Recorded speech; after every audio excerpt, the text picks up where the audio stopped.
All right, this is a play from the Ravens' 24-20 loss to the Giants in Week 6 that I remembered watching live. And of course, you don't get this angle in the broadcast. You actually don't typically get this angle at all. But when you do get any kind of view, you typically get something like that, maybe even a little bit of a compressed version.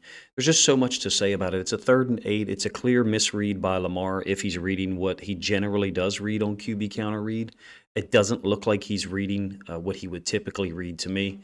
If this is a give to Kenyon Drake, this is definitely a first down, or it gets us in field goal range. It's a 3rd and 8. As it is, Lamar keeps it. It's a loss of 6, gets us out of field goal range. I mean, yeah, if we're going to be harsh here, like you say, Lamar, like give the football, but I don't think he's reading what he typically reads, which is this D end right here, and you will get the end zone angle in a moment. I think that's Jihad Ward. Don't ask me what the Giants are doing on a 3rd and 8. This is somewhat illustrative of the fact that NFL teams are inconsistent. They're people, they're humans, right? And the coaches are humans, and sometimes they make mistakes. This is a huge tactical mistake by the Giants that we let them off the hook. 3rd and 8, ball on the 36-yard line. We need to get in field goal range. They're in a too high look. Granted, they're playing press man on our receivers, or at least Mark Andrews, and the receiver up top, which I think is Demarcus Robinson. Totally misaligned to defend QB counter read or even QB power read. And then, we let them off the hook. That famous saying by the Bears coach, I forget who it was. So just so this is the read man. Typically, it doesn't look like to me Lamar is actually looking at him. It looks like to me he's reading the front side D end in terms of whether to keep it or not. You can see his helmet initially is looking over here. So it looks possible to me that he's reading this for the down block by Ricard to compress this D end down. And then once we get the pull by Powers, Lamar keep it, and go off tackle. Sounds great to me, but that's not who we're supposed to be reading. We don't know, what he's told in the helmet. So we don't know. We can say, hey, this is the read man on what most people call bash, which is true. All right. If the running back crosses face like this and there's a mesh and the D end goes upfield, you keep it. If the DN slams down like this to run and potentially tackle the quarterback on the keep, then you give it. And now your running back is running one-on-one with an inside linebacker. And we saw the burst that Kenyon. Now, at this point, it's the first possession. We didn't know that Kenyon Drake was the hot hand, right? JK had gotten, I think, 3 carries on this drive. This is another example of how wildly inconsistent this football team is. This play and QB power read have been wrecking defenses this year. You have an alignment that is perfectly set up for an off-tackle run play. And now Kayvon Thibodeau, who's a unique athlete, is going to eventually slide off tackle here and fit into the gap and kind of front up Lamar. They have this weird blitz look that they've got. Again, watch Jihad Ward. Watch Jihad Ward go violently down the line of scrimmage. This is not how everybody plays it. Some people run that D end upfield. This is an example of what could have been a huge play for the Ravens on a 3rd and 8 when we were moving the ball already. I'm not saying that it is a misread by Lamar because he doesn't appear to be reading Jihad Ward. His helmet flashes to this side first. It appears to me as if he's reading number 99, who goes down the line of scrimmage. So Lamar thinks he's going to be able to keep it and go off tackle. Jihad Ward flashes in front of his face. No idea if the coaches told him to read the front side D end or the backside D end. In most examples, he's reading this backside D end. To myself and at least 2 or 3 other people that are Ravens, film analysts or whatever you want to call us, have occasionally thought that Lamar was reading like an inside backer opposite the running back at times. In this case, there is no inside backer. This, to me, looks like it should just be a give. And whether it's the coaches telling him to do it, whether it's Lamar not looking where he's supposed to, which is not what I suspect. I don't think Lamar is told read the backside D end, which is Jihad Ward, and then he intentionally reads someone else. The only thing is, we have a very weird reaction from our guys to this once we keep the ball. You'll see Mark Andrews. He's off screen to the bottom right.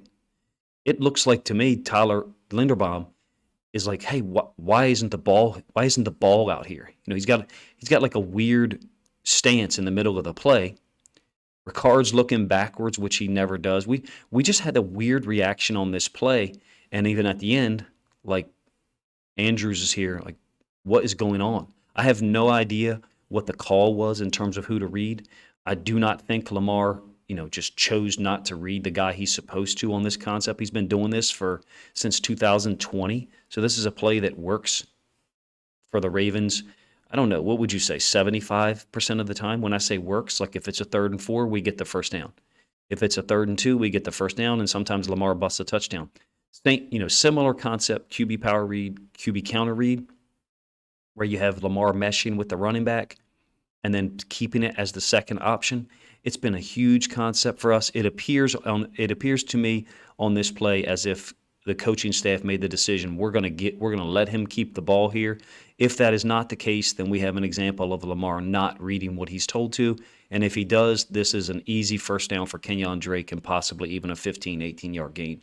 I thought I saw it this way live, but you never know what you get from the broadcast. That's why instant reactions, if you ask me, are faulty at best, from me and everyone else, because the broadcast angle doesn't give us proper perspective. And we're not blue check people, none of us, and I never will be, who get the film like 20 minutes after the game is over. I'm content to get the film on Monday night the way that I'm supposed to, according to the payment authorization that I gave the NFL for Game Pass. Unfortunately, sometimes people react immediately. Lamar misreads it. What are we doing calling that concept? The concept's wide open. We give the ball to Kenyon Drake. We have a first down. At worst, we've got a 5, 6, 7-yard gain, and we can kick a field goal and be up 3-0.